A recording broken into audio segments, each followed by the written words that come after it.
नमस्कार, आज की बात में आपका स्वागत है। आज बकर ईद का त्योहार है। सभी मुस्लिम भाइयों बहनों को ईद मुबारक। अच्छी बात है कि आज देश भर में बड़े अमन चैन के साथ बकर ईद का त्योहार मनाया गया। कहीं से कोई बुरी खबर नहीं आई। बंगाल, यूपी, मध्य प्रदेश, दिल्ली समेत ज्यादातर राज्यों में कहीं सड़क पर नमाज नहीं हुई, कहीं खुले में कुर्बानी नहीं दी गई, कहीं कोई झगड़ा नहीं हुआ, कहीं कोई टेंशन नहीं हुई। बंगाल में तो 50 साल के बाद पहली बार ऐसा हुआ जब बकर ईद के दिन सड़क पर ट्रैफिक नहीं रोका गया। शुभेंदु अधिकारी की सरकार ने सड़क पर नमाज पढ़ने पर पाबंदी लगाई, लेकिन नमाजियों के लिए स्पेशल इंतजाम किए।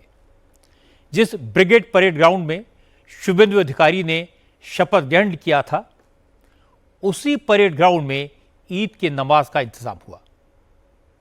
बंगाल के दूसरे शहरों में भी यही हुआ। मुस्लिम भाइयों ने भी सहयोग किया। न पुलिस को सख्ती करनी पड़ी, न नमाजियों को दिक्कत हुई। नमाज पढ़ने पहुंचे लोगों ने भी कहा, अगर सरकार ऐसी व्यवस्था कर दे तो झगड़े की गुंजाइश ही कहां बचती है। लेकिन ईद के मौके पर शुभेंदु अधिकारी ने गौ माता का पूजन भी किया। ईद का दिन ममता बनर्जी के लिए अच्छा नहीं रहा। पार्टी में बगावत हो गई। काकोली घोष दस्तीदार ने लोकसभा स्पीकर से कल्याण बनर्जी की शिकायत की। सुखेंदु शेखर रॉय ने ममता बनर्जी को नसीहत दी और सौगत राय के काफिले पर सड़े हुए अंडे फेंके गए। यह सब क्यों हुआ? होम मिनिस्टर अमित शाह ने बांग्लादेश बॉर्डर पर पहुंचकर घुसपैठियों को लेकर क्या संदेश दिया, यह सब मैं आपको बताऊंगा आज की बात में। लेकिन शुरुआत करते हैं बंगाल से आई आज की सबसे अच्छी तस्वीरों से। ये तस्वीरें कोलकाता के ब्रिगेड परेड ग्राउंड की हैं। परेड ग्राउंड में ईद की नमाज पढ़ने भारी तादाद में लोग पहुंचे।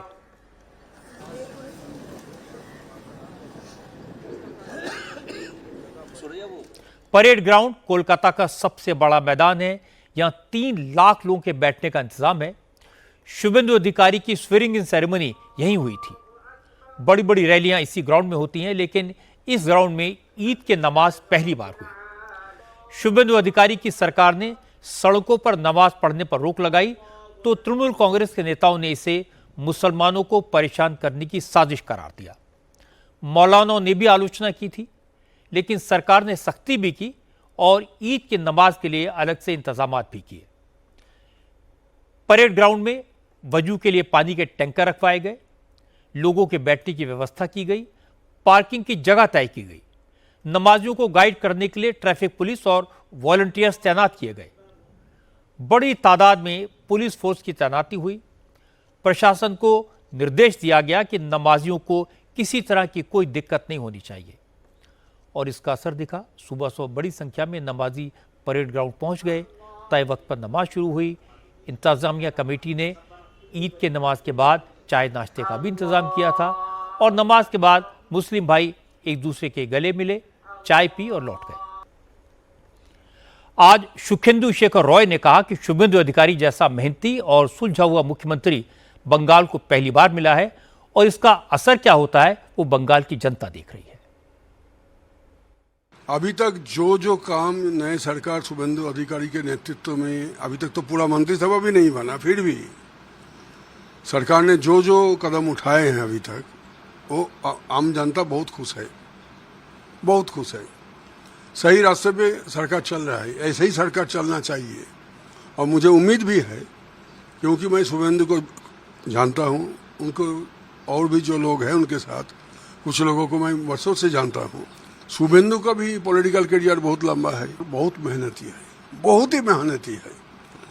मैंने इतना मेहनती नेता बहुत कम देखा। आप सोच रहे होंगे सुखेंदु शेखर रॉय आखिर हैं कौन? ये ममता बनर्जी के करीबी हैं। तृणमूल कांग्रेस के राज्यसभा मेंबर हैं। 2024 में आरजीकर कांड के बाद वो तृणमूल कांग्रेस के पहले नेता थे जो पीड़ित डॉक्टर के लिए न्याय की मांग को लेकर धरने पर बैठे डॉक्टर के सपोर्ट में बोले थे। खुद भी धरने पर बैठे। ममता बनर्जी से रेप के बाद डॉक्टर की हत्या करने वालों को जल्दी से जल्दी पकड़कर फांसी पर लटकाने की मांग की थी। लेकिन उस वक्त ममता बनर्जी को सुखेंदु शेखर रॉय की बात बुरी लगी थी। आज सुखेंदु ने कहा, अगर ममता ने उस वक्त जनता के गुस्से को समझ लिया होता अगर उस वक्त एक्शन ले लिया होता तो इतना बुरा वक्त न देखना पड़ता। सुखेंदु ने कहा, अब इधर उधर की बातें करने के बजाय ममता को पार्टी बचाने पर ध्यान देना चाहिए, क्योंकि जो हालात दिखाई दे रहे हैं उससे तो तृणमूल कांग्रेस का अस्तित्व ही खतरे में दिखाई दे रहा है। दूसरी तरफ आज अमित शाह ने भी मुख्यमंत्री शुभेंदु अधिकारी की जमकर तारीफ की। अमित शाह आजकल बॉर्डर स्टेट्स के दौरे पर हैं।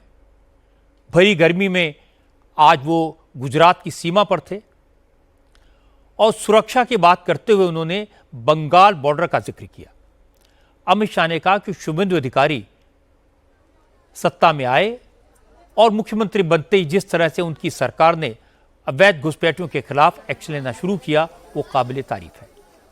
मुख्यमंत्री बनने के बाद सिर्फ 7 दिन में उन्होंने बॉर्डर फेंसिंग के लिए जमीन बीएसएफ को सौंप दी। फेंसिंग का काम शुरू होता उससे पहले ही बॉर्डर पर बांग्लादेश लौटने के लिए घुसपैठियों की भीड़ लग गई। अब बात करते हैं कर्नाटक की राजनीति की।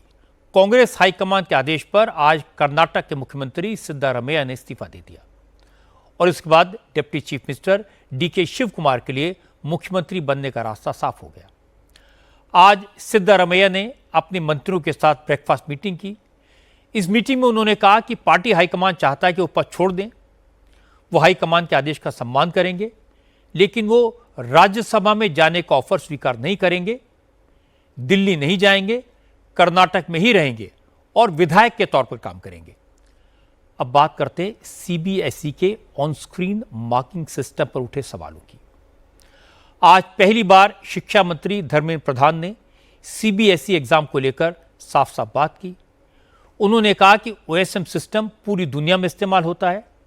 सीबीएसई ने बोर्ड एग्जाम की कॉपियों की चेकिंग में पहली बार इस सिस्टम का उपयोग किया, इसलिए थोड़ी बहुत खामियां रह गईं। जो कमियां सामने आई हैं उन्हें जल्दी से जल्दी ठीक किया जा रहा है।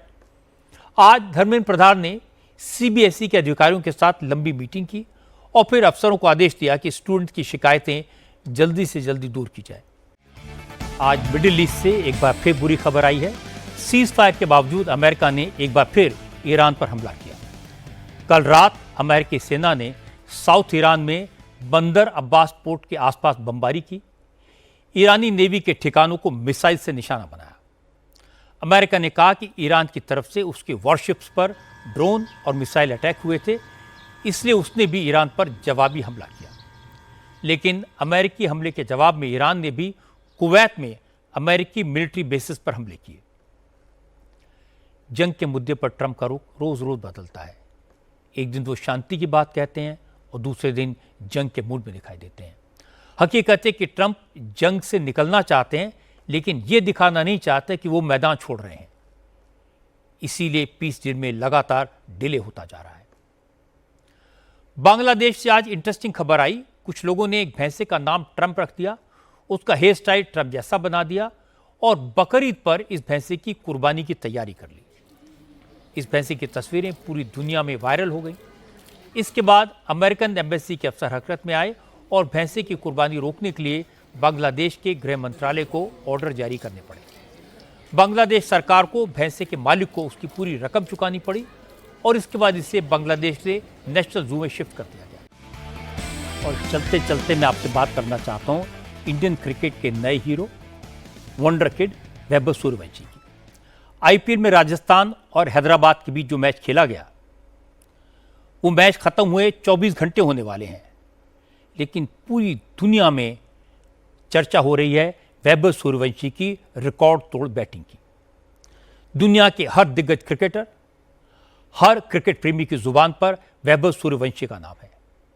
वैभव सूर्यवंशी की कमाल की बैटिंग तो हम पिछले सीजन से देख रहे हैं, लेकिन कल के मैच में जो चमत्कार उन्होंने किया वो बहुत बड़ा था।